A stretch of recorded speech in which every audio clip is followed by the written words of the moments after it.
Hello guys! Hello Pisces! Welcome dito sa aking channel. Kapalaran 888. Welcome guys. Alamin natin kung anong messages, vibration, gabay, energy Pisces para sa inyong lahat. Ito ay para sa February 16 hanggang 29, 2024. Ano ba ang posibleng mensahe sa iyo ng baraha? Ano ba ang posibleng mangyari or posibleng messages, vibration, energy para sa lahat ng Pisces natin na nanonood. Okay, unang baraha, dalawa. Okay, 2 of Raphael and 6 of Ariel, Pisces. Okay, so sa usaping relationship, sinasabi ng baraha dito na mas magiging matatag, mas magiging stable ang iyong relasyon kung ikaw ay in a relationship. Sinasabi ng baraha dito na huwag mong isuko etong relationship na mayroon ka ngayong last weeks ng February 2024. So, sinasabi ng baraha dito na huwag nating isusuko ang pagmamahal natin sa ating asawa, sa girlfriend, boyfriend, or sa kung sino man ito na minamahal mo. Second card is 6 of Ariel. Dito naman is, ito ay love life, ito naman is material things. Sinasabi na may mga material needs ka or pangangailangan Pisces na posibleng magically and unexpected na matupad sa last weeks ng February 2024. Magkakaroon ng balanse sa usaping pera. May mag-share sa iyo ng blessings, may mag-share, may i-share ka din. So, balanse yung financial mo and balanse din yung relationship. Okay. Thank you.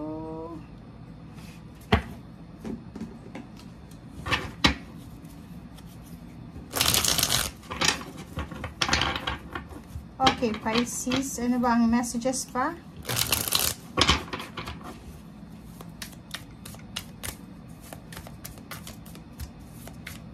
So, kung may mga kailangan kayo sa usaping pera ngayong susunod na linggo, isang unexpected or magical ways na pwedeng mapagkukunan nyo ng salapi. Okay? And it's a confirmation din dito, 'di ba? Like yung mga Pisces diyan na namumroblema, nag-aalala, hindi makatulog dahil sa sobrang pag-aalala, nag-overthink, overanalyzing ng situation. Ito na yung sagot sa iyo, Page of Earth. Sinasabi ng barahan na isang magandang balita, isang good news ito na posibleng magdala sa iyo Pisces ng kaligayahan. So, pwedeng masasabi natin na yun. For example, namumroblema ka sa pera, namumroblema ka sa trabaho, namumroblema ka sa usaping pinansyal, isang unexpected good news, ihanda mo ang sarili mo dahil masaya ito. Masaya ito and pwede itong makaresolve sa mga issues mo, lalo na sa usaping money. So, kung may pinoproblema ka sa usaping pera, may solusyon. 'Di ba? Tingnan mo. Sinasabi ng baraha dito, for example, may hinihintay ka na result ng iyong investment. Etong paghihintay mo, etong pagtsatsaga mo ay may posibleng sagot na. May posibleng positive news. So, kung makikita mo dito, Pisces, napakaganda na itong baraha mo. Bakit? Tingnan mo. Tingnan mo siya. Ito yung mga efforts na ginawa mo. Like, for example, trinabaho mo na siya, yung trabahong ito. Ginawa mo na yung best mo.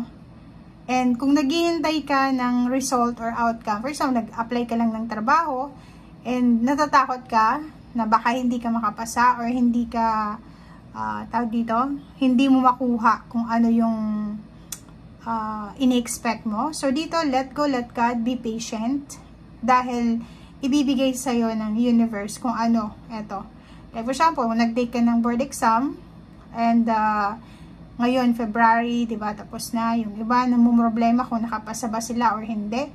Dito sa barahan to, if you did your best, diba, parang, or ginawa mo ba yung nararapat, lift everything sa ating Panginoon. Okay? And dito sinasabi na, isang magandang balita ito, mapa-emosyonal, mapa-spiritual, mapa-financial, na posibleng magbigay sa iyo ng victory, success, recognition. So, kung naghihintay ka ng promotion sa trabaho, salary increase, or good news regarding sa pamilya, regarding sa relationship, regarding sa pera, sinasabi ng baraha dito na job well done daw siya. Victorious ka. So, at the end of the month, 2 weeks siya, diba? From February 16 to 29, sinasabi ng baraha dito na ihanda mo yung sarili mo para sa victory na parating. Okay. Ano pa ba? Tingnan mo, diba? So, nakikita rin natin dito guys na Pisces, mayroong mga balita. May communication dito. May communication from loved ones, from childhood, from memories. Diba? Parang maraming magbabalik sa'yo. Pwedeng unang-una magbabalik yung alaala ng nakaraan. Pangalawa, ibabalik sa'yo ng universe yung inspiration mo dati. Pangatlo is, pwedeng mga relationship to na nasira, na relationship na hindi natuloy, relationship na hindi mo sinasadyang napabayaan mo. So, sinasabi ng baraha dito, hindi lang pera yung parating, meron din na mga relasyon na posibleng ibalik sa'yo ng universe. Okay.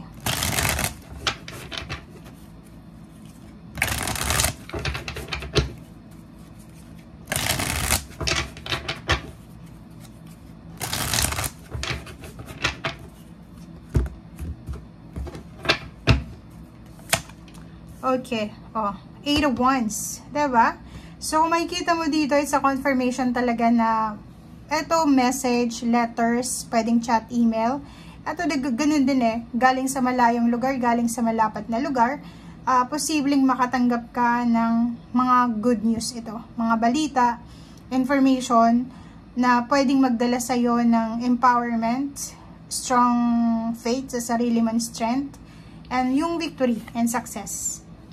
It's a double confirmation yung 6 of Wands, 6 of Water, sorry, 6 of Cups, 6 of Water. So, ihanda mo ang sarili mo dahil maraming magbabalik sa buhay mo. So, maraming gustong bumalik sa buhay mo or maraming gustong maging parte ulit ng buhay mo. Or nakikita natin marami kang babalikan na alaala.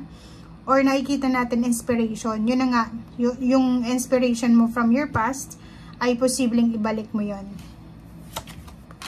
Okay, so the World 3 and 7 of Swords. So, mag-iingat lang tayo. Mag-iingat lang tayo sa mga posibleng babalik na to. Kasi, yung foundation mo maayos na Kung makikita mo, eto ikaw. 'Di ba? Yung tree. 'Di ba? Yung kahoy. Yan is symbolizes yourself. 'Di ba? Na parang, ngayon is financially siguro stable ka na. Or ngayon siguro is emotionally stable ka na.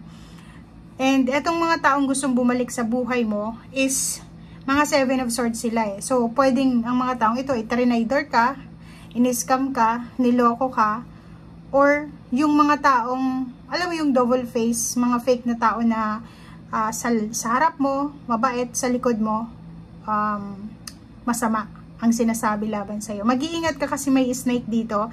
So, sinasabi ng barahan na may mga tao sa paligid mo na nakikita nila na maraming blessings na dumarating sa'yo, and nakikita nila na strong yung foundation mo, secured yung foundation mo, and umaaligid sila sa'yo. Tingnan mo, parang umaaligid sila sa iyong foundation. Pwedeng umaaligid sa Facebook mo, sa social media mo, may mga stalker ka, in-stalk ka ng mga kakilala mo, or pwedeng ang mga taong ito is gustong makichismis, gustong alamin kung ano yung nangyayari sa buhay mo, or yung mga taong ito is hungry sila ng balita tungkol sa'yo. And dito, yun yung kailangan mong pag-ingatan kasi 7 of Swords May mga lihim silang agenda, may mga lihim silang galit, may mga lihim silang purpose. So, kung bakit sila gustong makipaglapit sa'yo. Ingat-ingat ka, lalo na sa mga Cancer, fire sign na Leo, Aries, Sagittarius, Scorpio, and Gemini. And mag-ingat ka din sa Virgo, Capricorn, and Taurus. Okay? So, ang nakikita natin dito na allies mo is Libra and Aquarius. So, yun lang yung pwedeng hindi trumaydor sa'yo. Okay, guys. So, yan ang sinasabi ng baraha sa'yo ngayong 15 days na to. Maraming salamat, Pisces. See you again. Bye!